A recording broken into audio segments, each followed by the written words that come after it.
Salut tout le monde, soyez les bienvenus à l'émission du Club 700 que vous attendez depuis longtemps. Bonjour pasteur. Je l'attendais aussi, bonjour. Bonjour, bonne semaine. Oui, tout à fait. Nous gardons toujours le plaisir de savoir que vous êtes là à votre émission préférée. Je suis le pasteur Raymond Kofi pour vous servir. Et je suis Massi Domingo pour vous dire que Jésus est Seigneur. En effet, Massi, imaginez une jeune fille enceinte de jumeaux et désespérée qui ne voit qu'une seule solution, l'avortement. Mais le Dieu qui est le maître de la vie avait un autre plan pour elle. Lequel? Suivez ce témoignage. Je m'appelle Claire Caldwell et j'ai survécu à l'avortement de ma mère.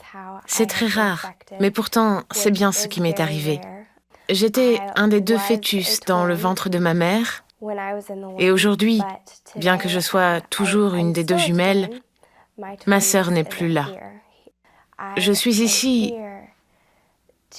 seulement par la grâce de Dieu pour être la voix et le visage de celle qui n'a pas pu naître. Je vais parler pour toi. À 20 ans, j'ai pris la décision d'appeler mon agence d'adoption pour commencer des recherches qui, je l'espérais, me permettraient de rencontrer ma mère biologique.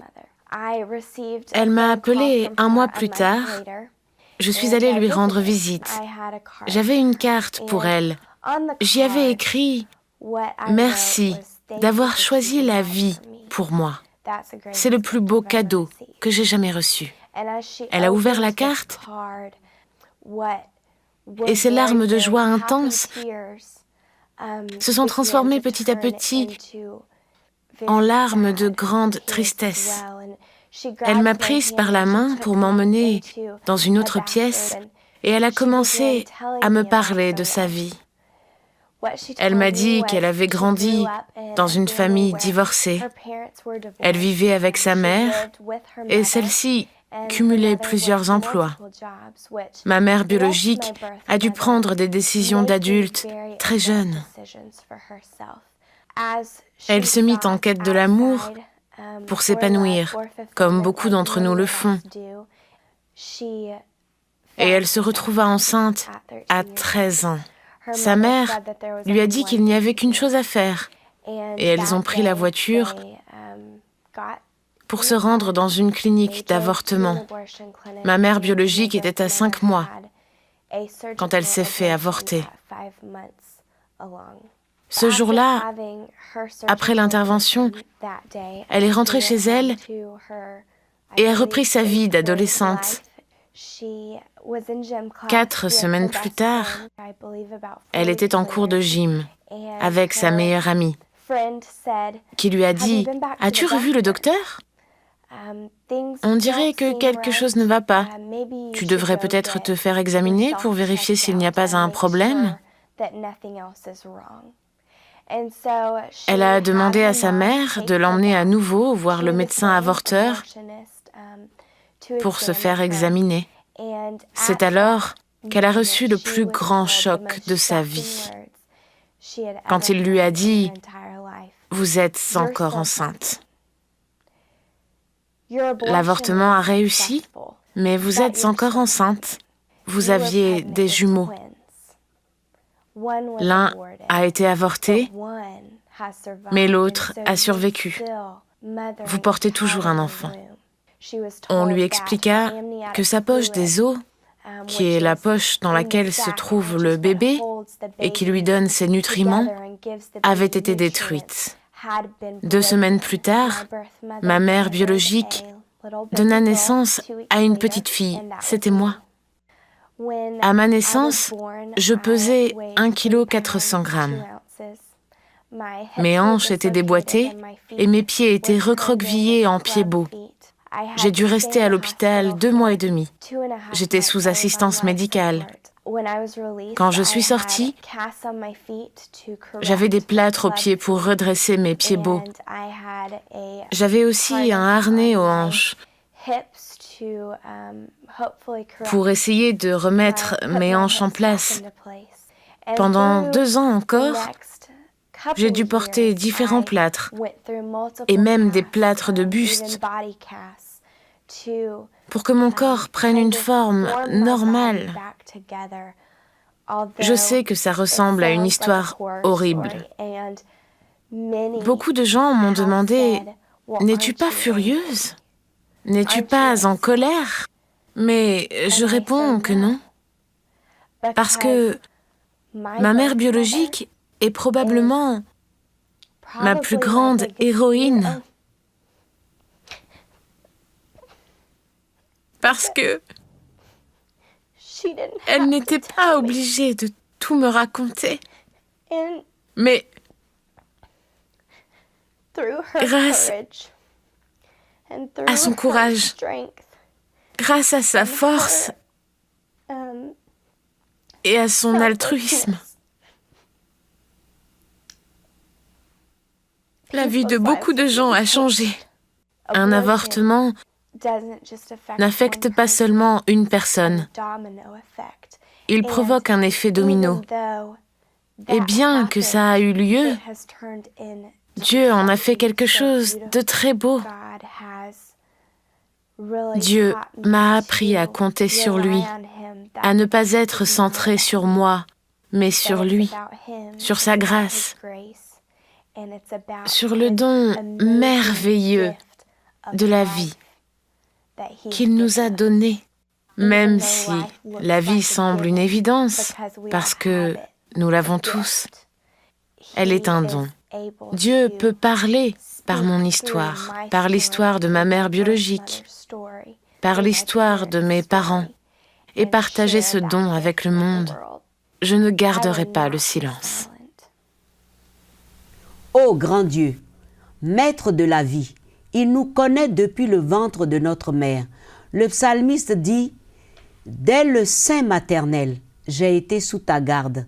Dès le ventre de ma mère, tu as été mon Dieu. » Peut-être comme la mère de Claire, tu es dans un dilemme en ce moment. Une grossesse surprise, un père inconnu ou la pression de la famille. Jésus-Christ te tend la main et te dit que la vie qui est en ton sein a du prix à ses yeux. Essuie tes larmes. Ne te focalise pas sur l'humiliation, mais fixe tes regards sur Jésus-Christ, car les plans de bonheur qu'il a pour toi, il veut te les donner. Et il veut te donner aussi de l'espérance. Pardon, je t'en supplie, ne commets pas d'erreur, mais donne ta vie à Jésus maintenant même. Et tu ne peux pas savoir ce qu'il a pour toi pour demain. Je peux te le dire, il ne t'abandonnera jamais. Dans cette situation que tu trouves désastreuse, lui, il va rester fidèle et il va prendre soin de toi et de l'enfant qui est en ton sein. Alors dites tout simplement, Jésus-Christ, pardonne-moi mes erreurs, pardonne-moi mes fautes, aie pitié de moi. Je te donne ma vie, je te donne tout, mon cœur, et je te prie de venir habiter en moi. Tu es Immanuel, reste en moi, demeure en moi, et que je demeure en toi, et qu'à partir de maintenant, ma vie, mes destinées qui sont dans tes mains, tu puisses me montrer ce que tu as pour moi. Je bénis ton nom, Jésus-Christ, parce que je sais que toi, tu ne m'abandonneras jamais. Et je peux te l'assurer, il le fera. Il prendra soin de toi. Et il fera au-delà de ce que tu peux penser ou imaginer. Il l'a fait déjà. Tu n'es pas la première et tu ne seras pas la dernière. Mais ce qui est sûr, tu as du prix à ses yeux. Et il t'aime. Il t'aime. Et comme il revient bientôt, donne-lui ta vie maintenant même. Merci, Massi. Amen. Je crois que chacun est assez sérieux dans ce que Massi vient de dire. Mais Dieu a encore des surprises pour vous. Ne nous quittez pas. À tout de suite.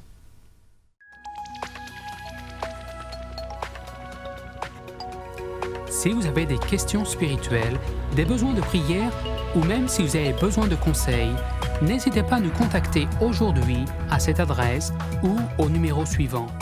Nos conseillers sont là pour vous aider. N'oubliez pas, nous sommes là pour vous.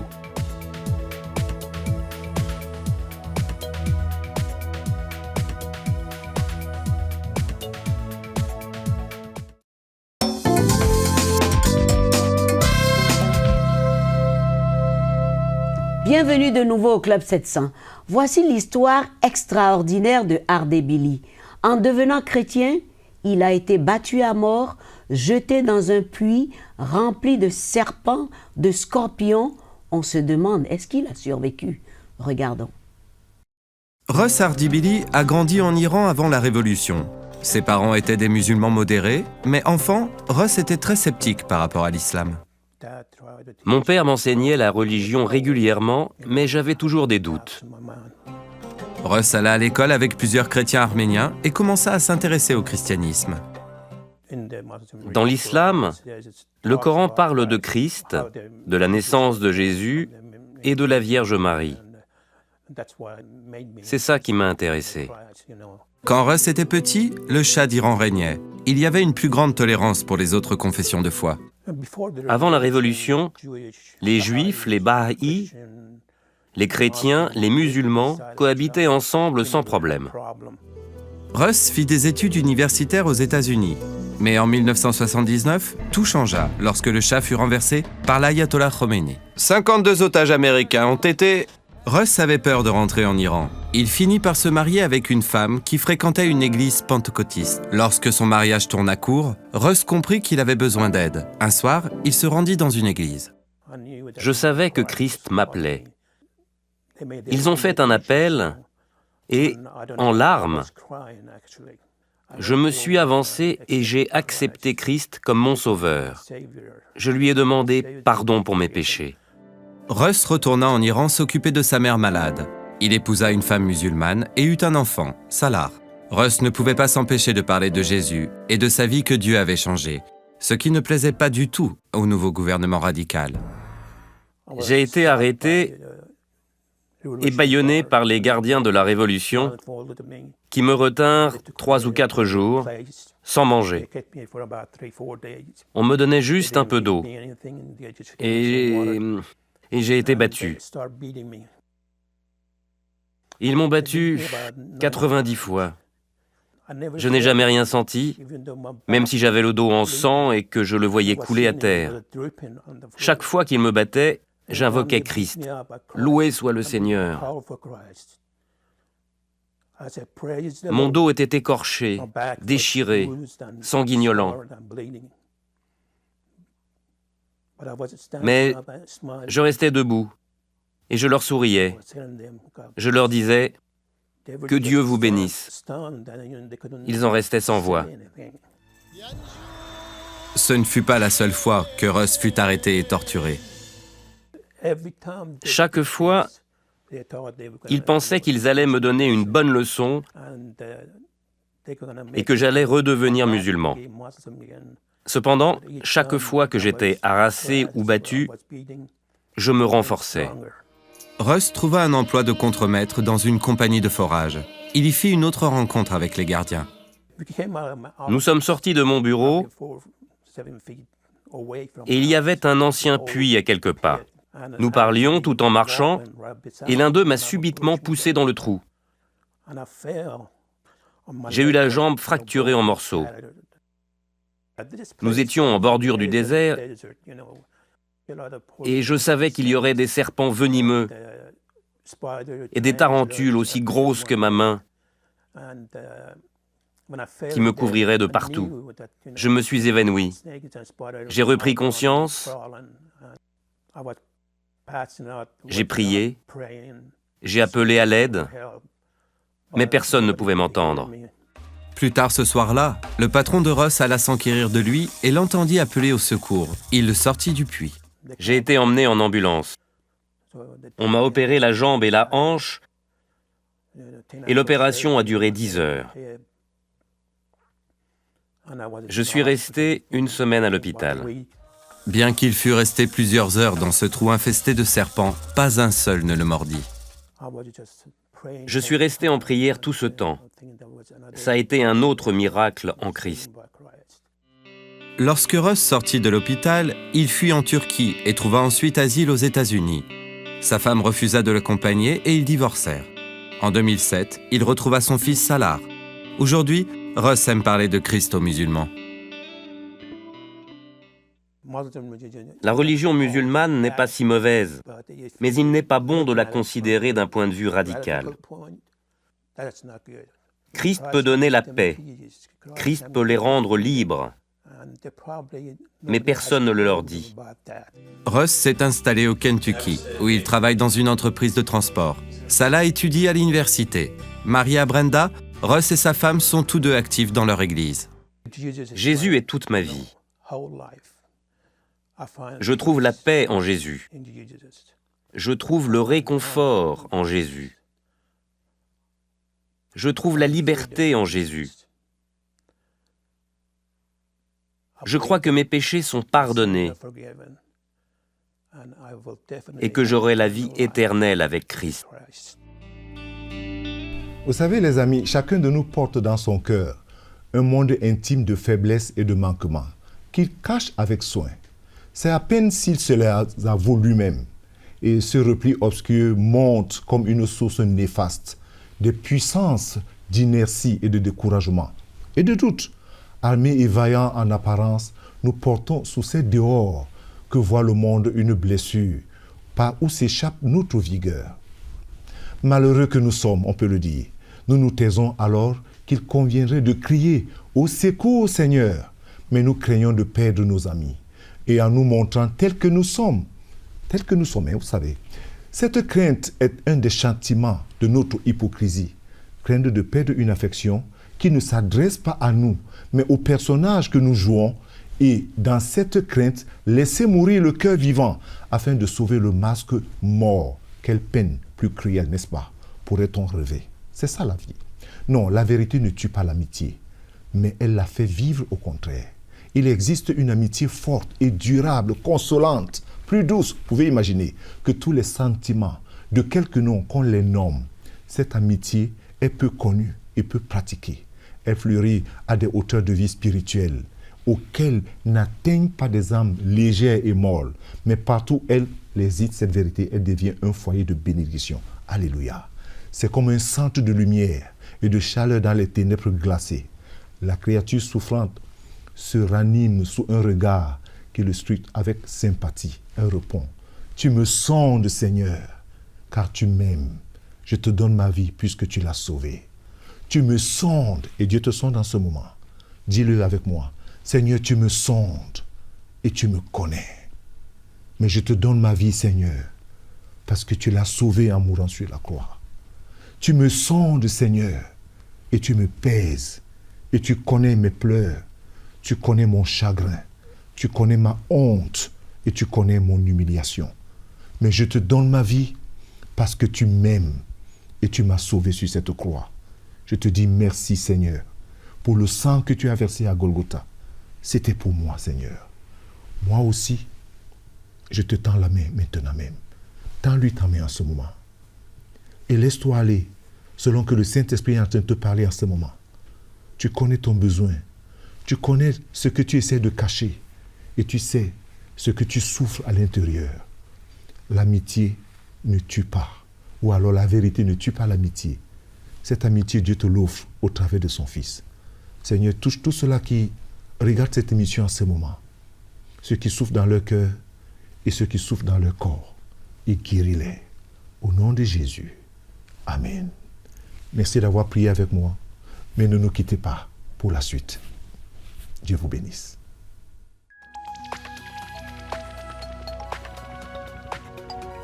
Si vous avez des questions spirituelles, des besoins de prière ou même si vous avez besoin de conseils, n'hésitez pas à nous contacter aujourd'hui à cette adresse ou au numéro suivant.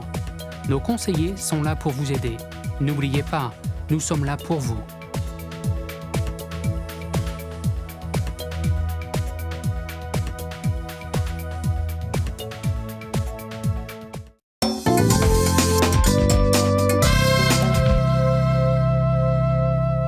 Merci de nous retrouver au Club 700. Nous allons retrouver notre spécialiste, le docteur Kabasila, qui va nous parler d'hygiène dentaire. C'est très important.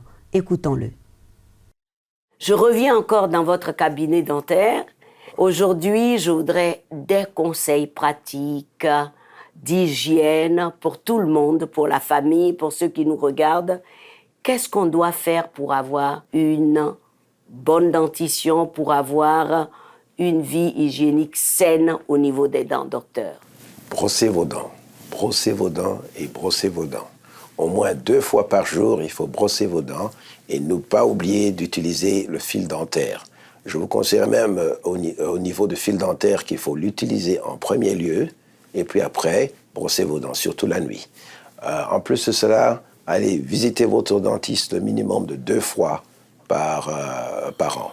Parce qu'en ce moment-là, le dentiste pourra vous examiner et être sûr d'entamer des mesures préventives au cas où il y a le début d'une carie dentaire.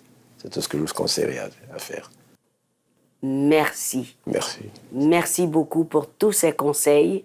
Que Dieu vous bénisse. Y a pas de Merci quoi. beaucoup. C'est mon plaisir. Je pense que c'est très clair. On ne mange pas toute la journée sans se brosser les dents une seule fois. C'est très dangereux. Oui, non seulement c'est très dangereux, mais si se laver la bouche, les dents après chaque repas, c'est une habitude.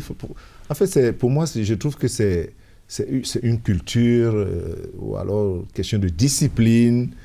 Parce que pas seulement là où nous sommes aujourd'hui, même en Afrique, hein, quand les gens finissent de manger, c'est directement souvent au lit, Oui. surtout les enfants. C'est dangereux. C'est une éducation, c'est toute une éducation qu'il faut adopter. Même rincer la bouche au plus petit, Oui. qui ne peut pas utiliser la brosse à dents, mais après le lait, il faut rincer la bouche, paraît-il. Oui, mais j'insiste sur ce fait que c'est toute une éducation. Oui, bien sûr. Que les parents doivent amener dans la famille, dans la maison, que les enfants doivent apprendre aujourd'hui et qui va prévenir de beaucoup d'autres Bien sûr. complications plus tard parce Oui. que juste une petite négligence et ça se complique plus tard. Oui. Et le médecin le dit, et le dentiste le dit, de garder des bonnes habitudes Oui. pour se prévenir des complications plus tard. C'est très important. Merci, docteur Kofi. Ah, moi aussi, j'essaye. Hein? Tu es son assistant, on dirait. hein? Peut-être. Voilà. Alors, prêt pour nos questions-réponses? Oui, on va voir. Mes amis, nous passons aux questions-réponses avec le pasteur. Il dit, j'ai regardé votre émission.